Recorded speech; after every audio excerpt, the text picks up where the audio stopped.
Ya Apa begini. hikmah di balik kondisi ini yang kita bisa petik selain hikmah kesabaran menunggu THR cair? Itu. Kamu coba puasa dulu deh. Puasa, renungkan secara dalam kebijakan saya yang saya keluarkan ini, itu timbangannya berat ke rakyat atau berat ke oligarki. 10 malam terakhir ini kita ada sunnah itikaf. Kamu menyepi dulu deh gitu.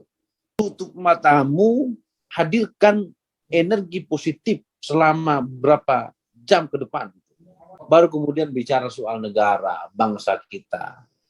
Saya rasa itu indah betul tuh kalau semua pejabat-pejabat yang muslim ini itu itikaf di 10 malam terakhir, lebaran besok itu kembali ke fitrah betul itu. Negeri kita pun juga itu bersih dari penindasan. Ya. Bagaimana apa yang dibahas soal kebangsaan? Bangsa sekarang kan udah selesai, nggak bisa diharapkan lagi. Ini belum dipancing sudah terpancing. Kan bagus kalau begini. Gimana? Kenapa enggak bisa diharapkan? Apanya yang enggak bisa diharapkan? Banyak programnya pemerintah itu yang kayaknya gagah-gagah itu. Ada BLT untuk beli minyak goreng 300.000 per kakak. Itu untuk menyelesaikan problem itu enggak bisa kita cabut, kita ceritanya cabut pohon itu kalau dimatikan itu kan dari akarnya itu. Tapi kalau cuman daun saja yang dipetiknya itu masih potensi tumbuh. Masih potensi. Maka untuk menghilangkan masalah itu dari akar-akarnya. Jadi kewajiban pemerintah itu presiden kah, DPR kah, itu cari cara untuk mencabut masalah bangsa ini itu dari akar-akarnya dong. Kalau cuma BLT tujuannya apa? Paling ya 5 hari kemudian udah habis, ya mentok 5 hari lah. Apalagi cuma beras, minyak, itu kan bertahan berapa hari. Apalagi yang keluarganya ada 7 dalam satu rumah, BLT-nya sama, ini yang sama saja. Jadi BLT itu adalah program hibah saja untuk menyenangkan masyarakat supaya tidak teriak. Nah, gitu aja. Tapi itu sementara. Sifatnya sementara. Dan itu tidak menghilangkan kemiskinan. Berarti masalah utamanya bangsa kita kemiskinan ini. Oh banyak.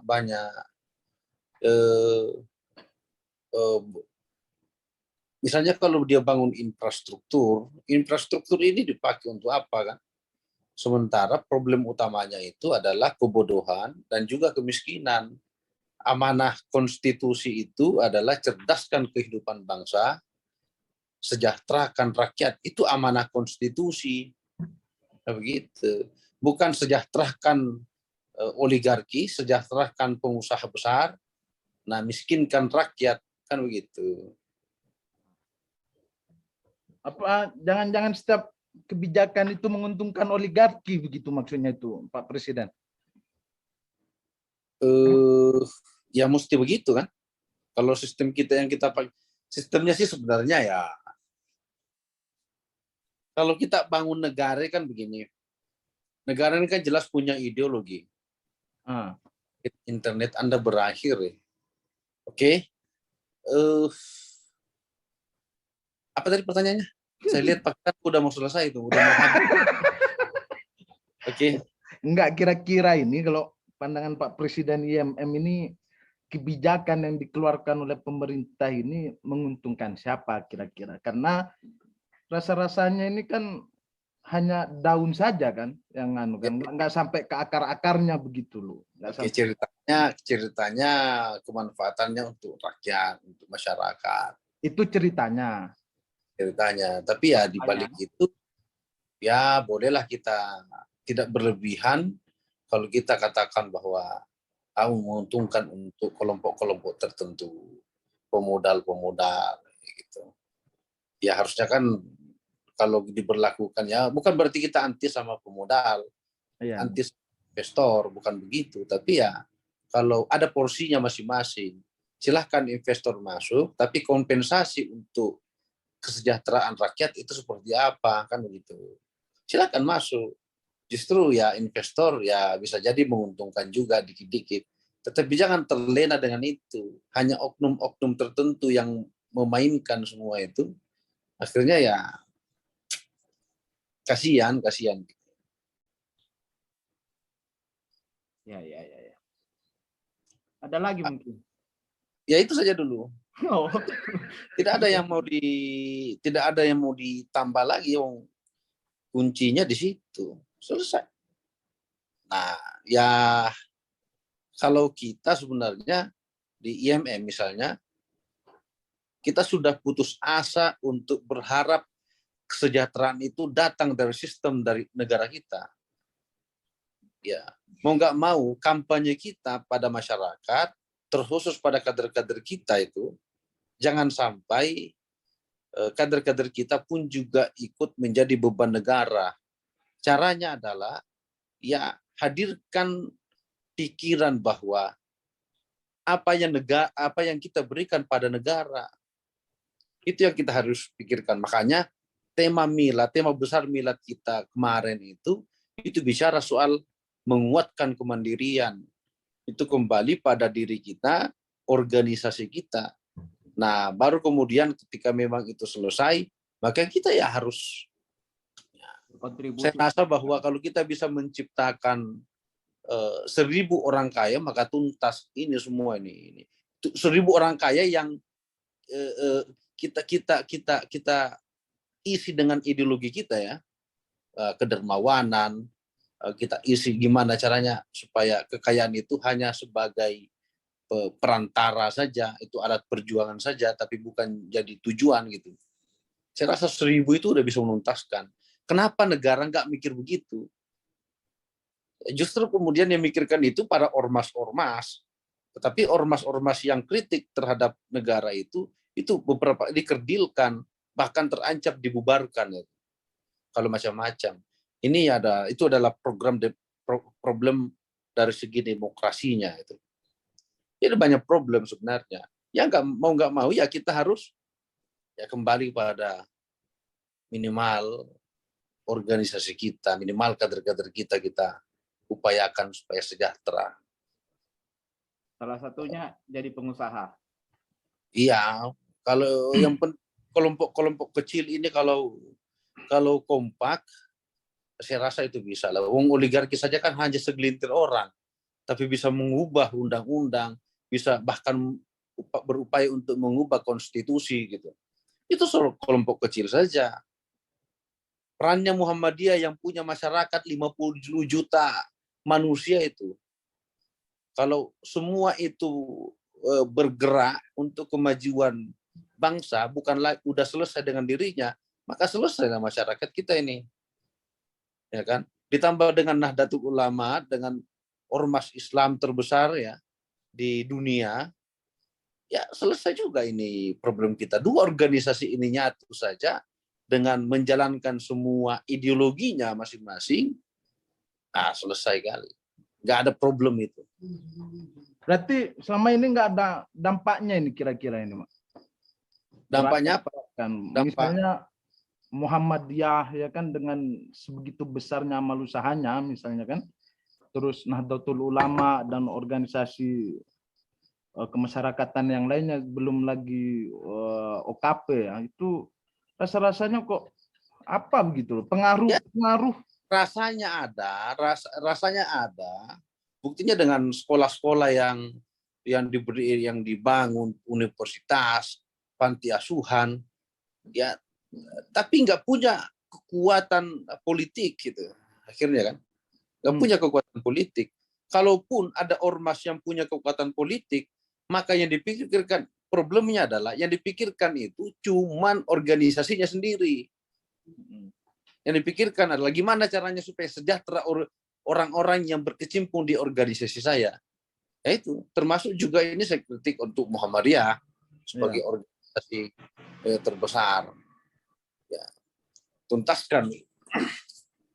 Minimal misalnya kalau di Muhammadiyah, sistem pendidikan yang dibangun oleh Muhammadiyah selama berapa tahun umurnya Muhammadiyah, lebih dari 100 tahun nih. Ya harusnya kalau 173 universitas, sekian pondok pesantren, sekian sekolah-sekolah, maka saya rasa nggak ada tuntas nih kebodohan di Indonesia. Ya.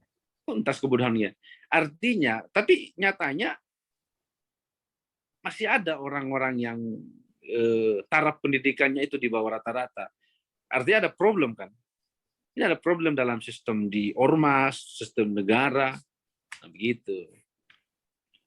Nah, oke lah misalnya kalau memang mental masyarakat kita belum mampu mengikuti itu, ya itulah fungsinya sistem. Gimana masyarakat kita itu diajak untuk masuk dalam sistem yang kita bangun. Itu fungsinya. Tugasnya ormas di situ. Tugasnya negara di situ. Gitu. Ya kalau kita lihat negara-negara maju ya berkembang. Oke lah ada kemiskinan tapi nggak seberapa.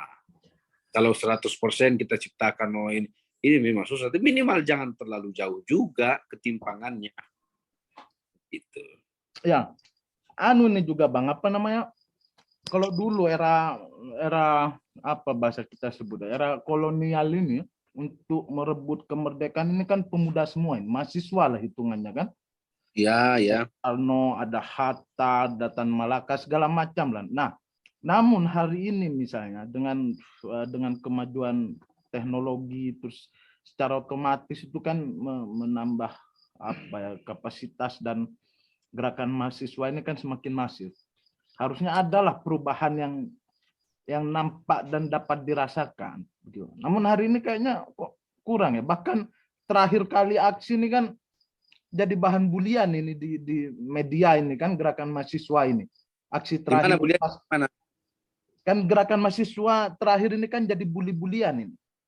Ya kan di media-media ini pasca tanggal 11 itu kan sejak diundang di televisi, ada di LC, dihabisin itu sama pengamat-pengamat politik. Hotman Paris, acaranya Hotman Paris itu kan terkait soal aksi-aksi yang dilakukan oleh apa namanya BEM ya, BEM ada BEM SI, ada BEM NUS begitu. Nah ini apa ini? Ini ada apa sama gerakan mahasiswa hari ini? Bahkan ada yang deklarasi partai ya kan? Nah, terus ada yang dia bikin gara-gara pecah. Ya, itu hal biasa sebenarnya, itu hal biasa. Tapi memang lebih bagusnya memang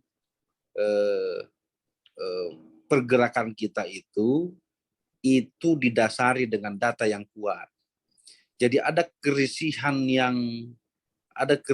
yang betul-betul genting ya, betul-betul meresahkan ya. Ya sampai kita turun ke jalan itu kan sebenarnya karena faktor pergolakan batin setiap mahasiswa dari kebijakan yang dikeluarkan oleh pemerintah. Apa misalnya kalau kemiskinan nih, banyak sekali kemiskinan ya, kita tuh sampaikan bahwa di masyarakat itu banyak sekali kemiskinan. BEM ini gerakan mahasiswa, makanya begini, gerakan mahasiswa itu jangan sampai kita tafsirkan hanya pada turun ke jalan saja. Ya. Tetapi gerakan mahasiswa itu turun ke jalan itu hanya bagian dari tugas mahasiswa itu. Itu pun juga kalau bicara soal politik, kebijakan. Mana gerakan-gerakan mahasiswa yang lain? Ya gunakanlah yang disebut dengan intelektual organiknya ini. Kamu yang ahli bidang agama, mana kontribusi keilmuanmu selama kuliah? Kamu bidang pertanian, harusnya khususnya buat aktivis ini dari setiap jurusan itu harus konsen untuk memperhatikan jadi agen of control-nya pemerintah dari apa yang selama ini dipelajari. Itulah fungsinya skripsi. Skripsi itu adalah tugas akhir. Di situ diajari, ada kajian teorinya di situ, ada metode penelitiannya di situ, ada rumusan masalahnya di situ, ada kesimpulan sarannya di situ. Artinya pasca skripsi ini, di situ kita bisa menemukan kontribusi keilmuan yang nantinya dipakai untuk kembali ke masyarakat. Maka sebagai kaum intelektual itu itu selain nalar kritisnya harus hidup, pun juga ada karyanya. Jadi pasca kuliah itu tidak nganggur, nggak pusing nyari kerja. Kerjanya apa? Ya kembali ke masyarakat. Penghasilannya dari mana? Ya kalau bisa usaha lah. Kalau gitu. Coba lihat teman-teman yang di kalian inilah segala macam. Itu kan S2 semua, Ah, ya kan? Tapi coba ya, tapi lumayan lah kalian buat cangkir opini. ah. Itu ada sedikit mengurangi Negara. ya beban negara lah. Minimal ada karya-karyanya lah yang kira-kira itu adaptif terhadap perkembangan zaman ini gitu. Ya lumayan lah. Tapi habis itu kalian bisa berusaha supaya kalian tetap bebas untuk mengeluarkan suara-suara kritikan pada pemerintah, kan begitu. Nah, kembali lagi tadi ke soal gerakan mahasiswa. Nah, saya rasa memang itu tidak salah, tidak sepenuhnya salah. Ya karena ya teman-teman ini kan itu ada bagiannya masing-masing. Ya, kalau aksi itu kan ada bidangnya tuh. Ada kajian isu. Ada karena ketua BEM ini yang selalu di banyak pikirannya mungkin ya. Akhirnya bicara soal lobby ke atas lah, lobby kiri kanan, turun ke bawah, konsolidasi. Akhirnya ya bicara soal data, memang ada bidangnya. Nah kebetulan media-media ini itu selalu memanggil ketuanya karena itu lebih enak diwawancarai. Nah tetapi apapun itu harus kita memang untuk kedepannya harus dievaluasi betul bahwa pergerakan itu harus dimodali dengan data yang kuat, pembacaan yang kuat. Ya literasi itulah, literasi. Ya luar biasa. Ya sama halnya ya namanya manusia diutus ke muka bumi ini kan bekalnya apa? Ya ilmu. Bekalnya adalah ilmu. Itulah salah satu legitimasi dari malaikat setelah dipresentasikan kualitas manusia itu sebagai makhluk yang cocok untuk mengelola dan melestarikan bumi ini. Ya begitulah kira-kira. Tapi sepakat nggak dengan gerakan mahasiswa yang endingnya itu bikin partai? Oh, itu kan oknum saja. Gerakan mahasiswa itu oknum-oknum saja. Ya lagian ya kita kalau buat partai itu kan bagian dari ini sih. Bagian daripada Demokrasi. ya demokrasi. Itu Ekspresi adalah berdemokrasi. hasil pikiran ya, hasil pikiran. Ya satu sisi saya kurang sepakat, sisi lain pun juga sepakat sebenarnya. Jadi kurang sepakat dulu gimana kurang sepakatnya karena apa? Ya sepakat ini karena begini, kalau sepakat saya mungkin para mahasiswa ini itu sudah tidak percaya lagi sama semua partai yang ada di Indonesia. Ya. Maka kalau begitu kita buat partai mahasiswa saja yang itu murni membangun kelompok oposisi, yang membangun kelompok kritik terhadap kebijakan pemerintah yang tidak pro terhadap rakyat. Tapi sisi lain, saya nggak sepakatnya begini, ya jangan sampai karena stigma partai itu adalah pragmatisme. Nah, itu ya saya khawatir gerakan mahasiswa itu akan diarahkan ke sana karena pasti akan dilirik. Tapi misalnya kalau non partai itu murni mahasiswa sebagai kaum intelektual, ya itu murni. Kalau dilembagakan itu justru malah membahayakan untuk gerakan itu. Ya kenapa? Karena saya tahu lah kekuatan negara ini atau kekuatan kelompok tertentu itu bisa saja dihabisi pakai apa. Oke. Takkan dia karena lihat kebutuhan mahasiswa itu nanti nganggur, akhirnya dipenuhi kebutuhannya kan bisa jadi. Ya. Tapi selama itu partai mahasiswa itu dimanfaatkan memang difungsikan untuk mengkritik kebijakan pemerintah, oke, nggak apa-apa. Itu bagian daripada demokrasi. Tapi kalau saya diajak untuk bergabung dalam partai itu, sorry saya nggak bisa. Karena pasti jabatan ketum IMM harus dilengserkan. Iya, gitulah kira-kira. Ya mungkin begini pikirannya teman-teman mahasiswa yang bikin partai, itu kan kalau suara ormas atau organisasi mahasiswa itu kan secara politik tidak terlalu kuat atau bahkan gampang digembosi, ditunggangi sama kelompok lain. Akhirnya bikin partai. Ya kita husnuzon aja lah sama teman-teman, mudah-mudahan tetap kembali kepada fitrahnya mahasiswa sebagai kelompok oposisi. Ya mudah-mudahan misalnya kalau memang itu resmi, tapi ya alangkah riskannya misalnya kalau memang pembentukan partai mahasiswa itu disuruh oleh oknum-oknum atau kelompok tertentu, itu saya nggak sepakat. Ada bacaan ke sana kah kira-kira itu, Bang? Ya saya Karena belum isunya dapat data, tapi ya saya berhusnuzon bahwa ya karena namanya mahasiswa, nama itu dekat dengan dunia intelektual, dunia kritik, dunia literasi. Nah, tapi misalnya kalau memang ada kelompok-kelompok tertentu yang menggerakkan, apalagi itu dari partai, saya eman aja.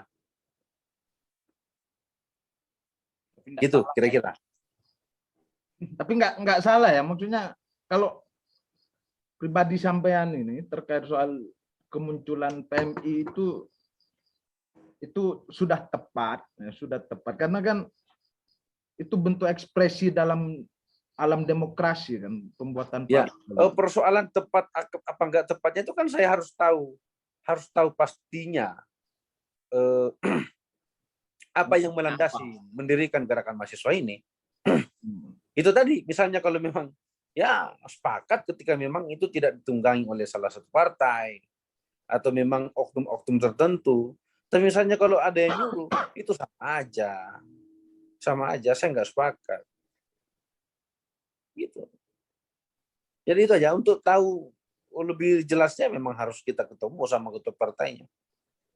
Ya, apa jangan-jangan hari ini gerakan mahasiswa ini hanya sekedar euforia belaka aja itu, Bang. Dalam artian kan sempat tuh beredar misalnya ketika aksi sikap RUU KPK, KUHP banyak sekali yang ikut aksi ya karena euforia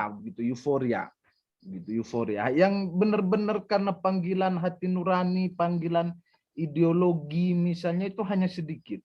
Apa sudah mulai ada pergeseran? Karena begini, Bang. Wah, kalau sejauh itu saya masih yakin bahwa turunnya teman-teman ke jalan itu murni panggilan hati mahasiswa. Kecuali orang-orang tertentu yang berusaha untuk menunggangi. Ya mesti dari setiap dari 98 tahun 65 dari sebuah kelompok itu mesti ada perbedaan, dan banyak ya kalaupun ada sedikit 1, 2, 3 orang yang melipir, ya ada saja memang begitu. Jangankan itu, yang namanya Belanda sama Indonesia saja ya, justru banyak jadi pengkhianat bangsa tuh. Orang pribumi yang dipakai untuk jadi mata-mata, ada saja, itu hal biasa. Tapi jangan sampai kita terjebak di situ. Jangan sampai kalau kita digembor-gemborkan bahwa gerakan mahasiswa ini ada pengkhianatan misalnya begitu, sampai kita berhenti untuk melakukan gerakan-gerakan, itu berbahaya juga gitu. Saya meyakini bahwa gerakan mahasiswa kemarin, KPK, Omnibus Law, itu murni dari suara hati, panggilan intelektual mahasiswa. Kalaupun ada yang bermain kiri kanan, nah itu jangan sampai dengan permainan kiri kanannya itu menghentikan gerakan kita untuk turun ke jalan, kira-kira begitu.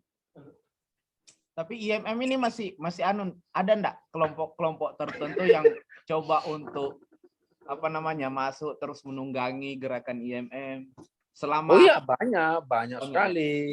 banyak sekali yang menghubungi, ajak komunikasi, bangun apa. Ya tapi kan kita harus tahu motifnya. Boleh kita membidik satu titik di mana kita sama-sama di situ. Tetapi orientasi kita beda-beda. Ya, ada orang membangun oposisi itu karena kepentingan kelompoknya, atau individunya, ada juga yang membangun oposisi itu karena memang betul-betul ya melihat pembacaan hasil perenungannya itu di apalagi di bulan Ramadan ya, mungkin sholat tahajud. Oh gitu, sholat tahajud, dapat pencerahan. Akhirnya ya itu sih sebenarnya. Berarti IMM masih aman lah ya, meskipun banyak yang Masih on the track, masih on the track. ya. Masih on the track, kecuali yang melipir. Berarti ada juga yang beli.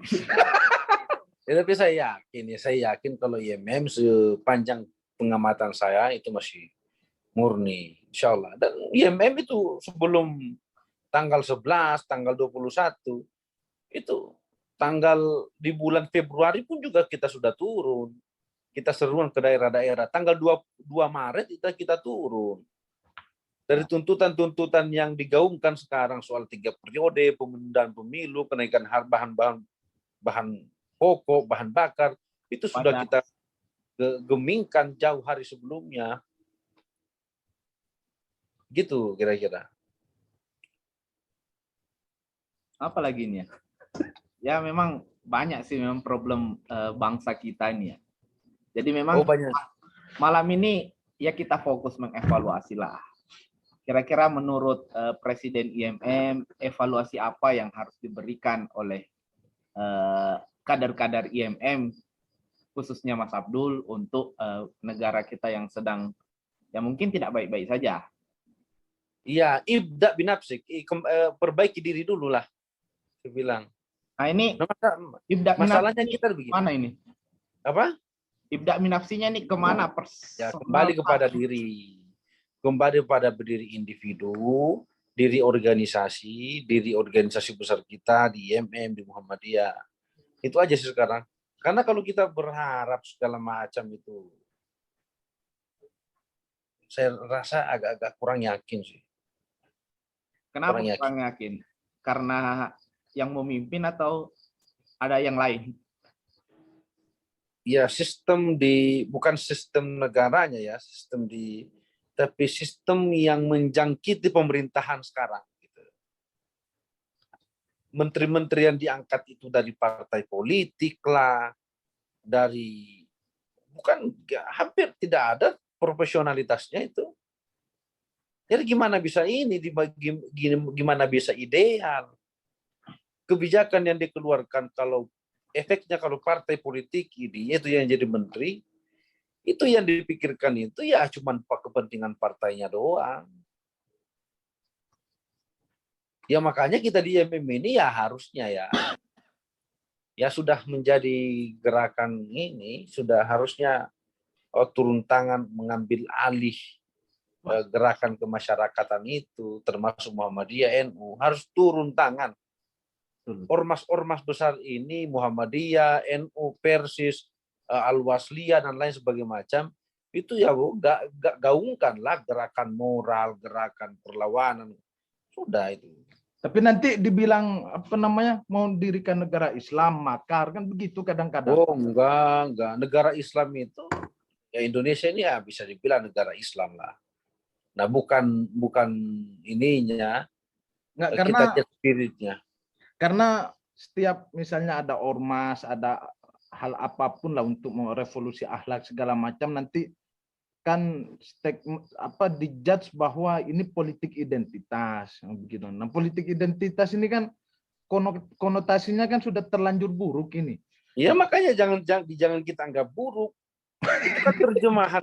Itu kan terjemahan negara. Sama halnya kalian bicara soal radikalisme yang di kemana-mana itu moderasi Bang, moderasi. Tidak ada radikalisme itu. Radikalisme mungkin yang dianggap radikalisme itu ya mungkin intoleran. Intoleran itu bukan akhir-akhir ini hanya terjadi. Sejak dulu intoleran itu. Tetapi itu nggak bisa dihukumi. Nggak bisa dihukum untuk intoleran itu. Kan sejak zaman bahula itu ada intoleran. Zamannya Socrates, Aristoteles itu sudah intoleran.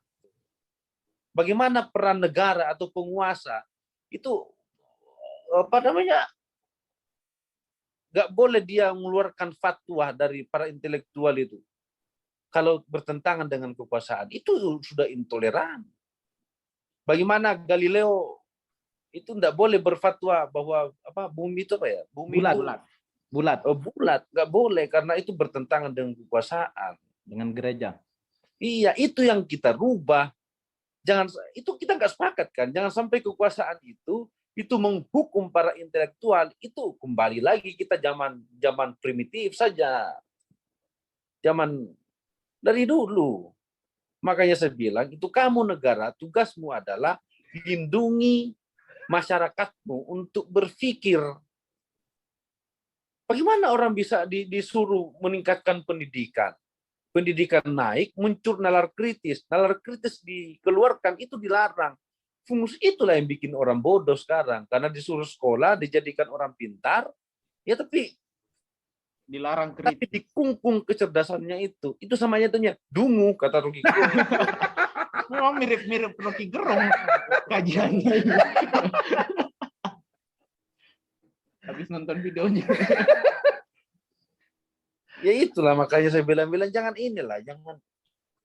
santai aja lah bernegara itu. Makanya juga salah kalau kita soal radikalisme, enggak mana radikalisme. Radikalisme ada mungkin yang ngebom itu. Ya. Itu yang mungkin radikal, tapi kan nggak cocok terjemahannya kalau itu dianggap radikalisme. Makanya, Terorisme selalu disangkut pautkan dengan Islam. Padahal itu ada di daerah-daerah itu, di daerah Pasuruan itu hari-hari itu orang begal kira-kira. Itu teroris itu. ya. Dan bagaimana itu kira-kira itu? Orang takut. Orang saya dulu di Malang mau pergi ke Malang Selatan itu takut betul itu. Jalan, kenapa? Karena setiap malam ada begal yang mengintai. Kenapa kok polisi itu nggak mengintai itu, begal-begal itu? Apa mungkin ini radikalisme ini adalah proyek besar sampai akhirnya itu digaungkan dan selalu dinobatkan pada kelompok-kelompok Islam yang Yang ekstrim. tercatat sebagai intoleran. Banyak sekali. Nah, itu ada tindakannya sendiri, misalnya pidana misalnya. Ada yang membakar masjid di Aceh misalnya karena tidak sesuai. Itu intoleransi. Tetapi hukumannya itu hukum pidana saja. Pengerusakan fasilitas umum itu enggak usah. Nah, yang ngebom itu memang ya harus dihukum mati. Kan begitu. Kalau cuma sebatas nggak sepakat dengan ya kadang-kadang ini ya merasa memerangi radikalisme, tapi sikapnya pun juga radikal. Kan begitu. Ya, mana ceritanya? Itu kembali kita zaman Aristoteles itu. Di abad ke-5 Masehi, sebelum Masehi itu. 3. Mana ceritanya? Dari dulu lah itu. Jadi saya rasa bahwa ya kalau memang cangkir opini ini itu mau keliling kemana-mana sosialisasikan Moderasi. itu hentikan itu. Moderasi. Nah kalau moderasi beragama itu cocok. Kita Cocok. artinya itu pertarungan pikiran. Ya. Sebenarnya bukan radikal itu Bang, tapi moderasi. Karena bagi cangkir opini ini kan bukan cuma sikap beragama, sikap berpolitik pun harus moderat kita kan. Iya betul. Karena itu bahaya. Karena sekarang ada yang merasa paling Islam, ada yang merasa paling Pancasila, kan agak kacau juga itu kan. Ekstrim kanan, ekstrim kiri, kan. Yang paling enak kan di tengah memang. Iya, paling Ya nyantai. tapi jangan sampai kalian buat gerakan moderasi, tetapi ekstrim gerakannya. Itu nggak bagus juga. Jadi ada ekstrim kiri, ekstrim kanan, ekstrim tengah. Berarti bukan ekstrim. Berarti yang betul bagaimana berarti? Ya sudahlah, hilangkan istilah itu. Bahwa kita itu ya jangan sampai ya kita ud'u ila sabili rabbika bil hikmah. Kan begitu. Ya. Ajaklah ke jalan Tuhanmu, ud'u ila sabi ke jalan Tuhanmu bil hikmah. Nah, diksi ini, ayat ini nggak bicara soal ud'u ila sabili rabbika bil haq, bil ihsan, tetapi bil hikmah. Hikmah itu di dalamnya ada unsur kebijaksanaan.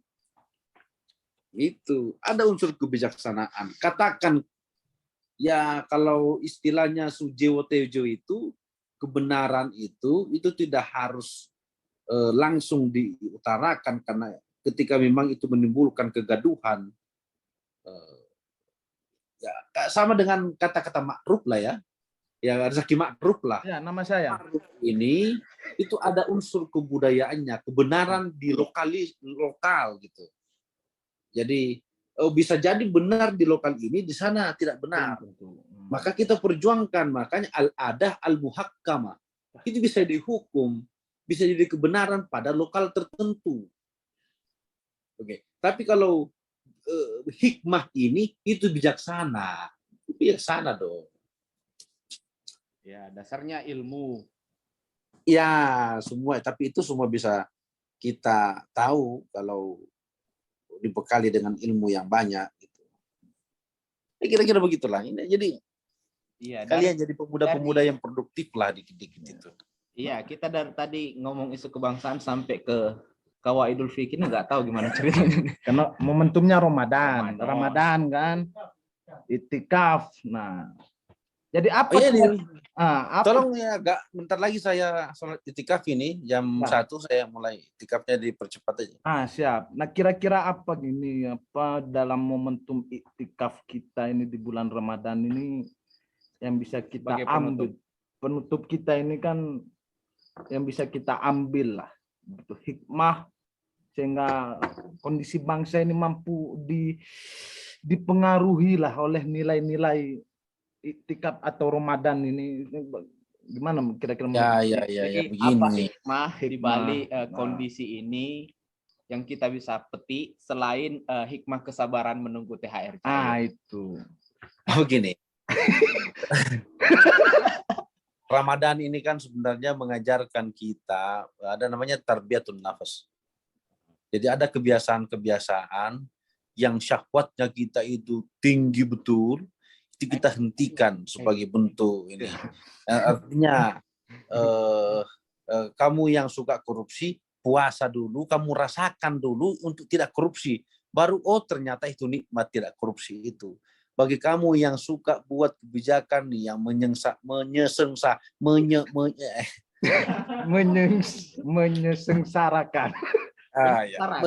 Saya ulang ya supaya saya tidak diketahui ya. Menyengsarakan. Nah itu. Menyengsarakan. Ya, kamu coba puasa dulu deh. Puasa, renungkan secara dalam kebijakan saya yang saya keluarkan ini itu timbangannya berat ke rakyat atau berat ke oligarki. Ramadan ini kita manfaatkan para pejabat itu tuh. Kamu pejabat manfaatkan untuk merenungkan selama 1 tahun yang lalu sudah berapa banyak kau menyengsarakan rakyat buat kebijakan-kebijakan yang hanya mementingkan untuk oligarki. Nah itu sebenarnya fungsinya. Nah akhirnya kita disuruh untuk beribadah sebanyak-banyaknya, bertakarrub kepada Tuhan. 10 malam terakhir ini kita ada sunnah itikaf. Kamu menyepi dulu deh gitu. Menyepi di gelap gulita, kamu tutup matamu, hadirkan energi positif selama berapa jam ke depan. Baru kemudian setelah positif ini energi ini masuk semua dalam dirinya nih, baru kemudian bicara soal negara, bangsa kita. Saya rasa itu indah betul tuh kalau semua pejabat-pejabat yang muslim ini itu itikaf di 10 malam terakhir, dia renungkan bahwa datang ke masjid atau memang dia menyendiri, lalu menghadirkan energi positif untuk kemakmuran rakyat. Saya rasa itu luar biasa itu. Lebaran besok itu kembali ke fitrah betul itu. Negeri kita pun juga itu bersih dari penindasan, bersih dari bersih semua lah. Dari sifat-sifat hewannya, sifat setannya, itu bersih semua saya rasa, dan saya masih meyakini bahwa pejabat kita sekarang itu yang ganteng-ganteng, yang cantik-cantik, kalau dia manfaatkan Ramadan ini tidak hanya untuk menghabiskan anggaran untuk mengundang orang, tapi diajak semua kalangan kolaborasi, buka bersama dan bicarakan mana yang tepat untuk kepentingan dan kemakmuran rakyat. Cerdaskan kehidupan bangsa, sejahterakan rakyat. Gitu kira-kira. Ya, mudah-mudahan Ramadannya di endingnya bukan 3 periode ya, tapi bersih dari semua sifat hewan sama setan. Gimana nggak? Cocok.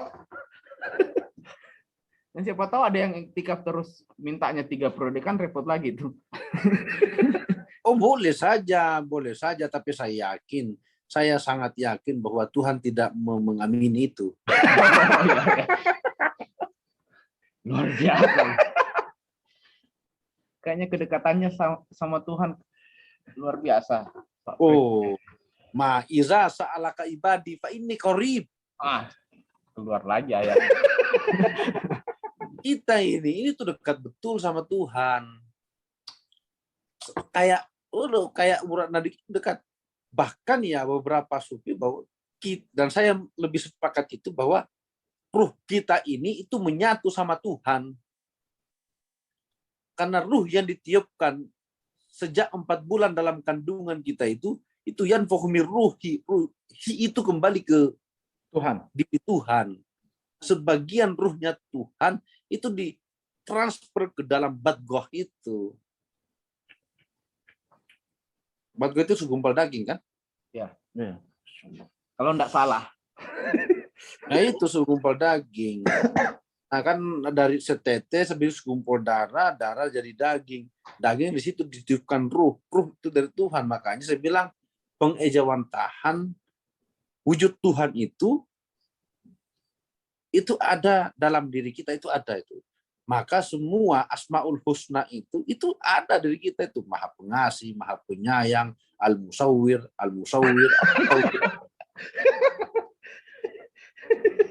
Ada semua di dalam diri kita itu. Makanya saya bilang, ketika kita melenceng dari koridor, kita melakukan penindasan, kita itu keluar dari keinginan Tuhan. Makanya besok itu ya ada tempat khusus bagi orang-orang yang keluar dari koridor itu yang disebut dengan ranaka. Ya. Iya. Makanya kita berdoa bahwa pasca Ramadan kali ini jangan dipakai hanya untuk main seven, main kartu, main remi sampai sahur. Itu nggak produktif. Siap. Hashtag dulu, hashtag siapa? Ya, Taki, Ali, Mas Ali, itu semuanya seven, main remi, itu enggak. Coba kalian itu bertebaran habis sholat subuh. Jangan tidur tapi bertebaran itu pergi lihat bagaimana masyarakat di Karena begini Bang, kota. kami sebenarnya sangat menginginkan fantasi Rufil Art itu mau kami. Tapi karena kalau sampai kami bertebaran sepi PGA ini kan agak bagaimana kalau sepi PGA ini kan? Oh, kalau itu jangan sampai sepi. Kalau begitu ya kalian di sana aja men-seven. Makanya ini malam-malam terakhir ini kan sudah mulai. Jadi... Iya. Ini dari tadi nih Bang, di PGA ini nggak ada pelanggan satupun. Kami ya itu saya suka, saya senang karena mereka itu memanfaatkan waktu tidak hanya ngopi, mungkin ke masjid-masjid, pergi ke masyarakat bagi-bagi sembako supaya terbantu dikit itu. Iya, makanya kami membantunya melalui PGA. Iya. Nah, mungkin kalau kalau di masjid itu kan nunggu Lailatul Qadar. Kalau katanya bahasanya ada teman kami ini Bang namanya Mas Randi itu, kalau di PGA nunggunya Lailatul THR katanya, enggak turun-turun THR. Gimana? Ngopinya di PGA. Kalian lebih pantas ngomongin, gak usah ngomongin jodoh dulu kalian itu. Itu penting loh itu. Iya, pas omongin jodoh itu Zaki minta ditutup. Sudah enggak kuat. Karena capek etikal biar Ya, kalian besok jam 11 jemput saya itu, suruh Ode itu jemput di ini, di mana? di Bandara Malang. Oke. Nggak. Ya Randi lah nanti. Randi, saya, Zaki yang jemput. Jangan Ode aja, Ode. Ode ke mobilnya lagi. Oh gitu, kau siap. Siap. Kita aja jemput kita aja. Aman itu, Pak. Besok jam 11 kan ya? Ya. Masya aman itu. Oke, Bisa siap. diatur. Aman. Iya. Ya mungkin begitu dulu kah? Ya, mungkin kami dari Cangkir Opini ini berharap rasa-rasanya Lailatul Qadar belum nampak, mungkin Bapak atau Abang kita ini ketika nyampe di PGA mulai nampak Lailatul Qadar itu. Ya, minimal merah-merah lah. Nah, sehingga kita mampu mencerahkan ini lah, kalau Lailatul Qadar kan gitu. Karena dengan adanya Lailatul Qadar, ya kan, Islam ini mampu mencerahkan. Bapak datang membawa Lailatul Qadar, Cangkir Opini mampu mencerahkan dan mencerdaskan itu. Mungkin Bapak, Abang tercinta. Ya. Boleh. Closing statement dulu. Terakhir. Untuk semua masyarakat Indonesia. Ya, terakhir pasca kita manfaatkan bulan suci Ramadan ini menjadi bulan yang penuh berkah. Berkah itu ada perubahan ketika kita keluar dari bulan ini. Ya, yang dulunya wa khalaqin nasa bi khuluqin hasanah. Ya, jadi yang mengganti sifat keburukan yang lalu-lalu menjadi sifat atau perilaku kebaikan. Dan ketika seluruh masyarakat Indonesia termasuk pejabat-pejabatnya itu memanfaatkan, menjadikan Ramadan ini menjadi bulan yang berkualitas, maka insya Allah kita keluar dari Ramadan ini fitrah. Ya. Kira-kira begitu. Mungkin aktafi bikalami hadza. Syukran ala husni ihtimamikum. Walikul. Untuk Cangkir Opini, tetap berkarya, tetap idealis, tetap produktif. Siap. Dan yang terakhir, cari jodoh yang benar. Oke. Assalamualaikum warahmatullahi wabarakatuh. Waalaikumsalam.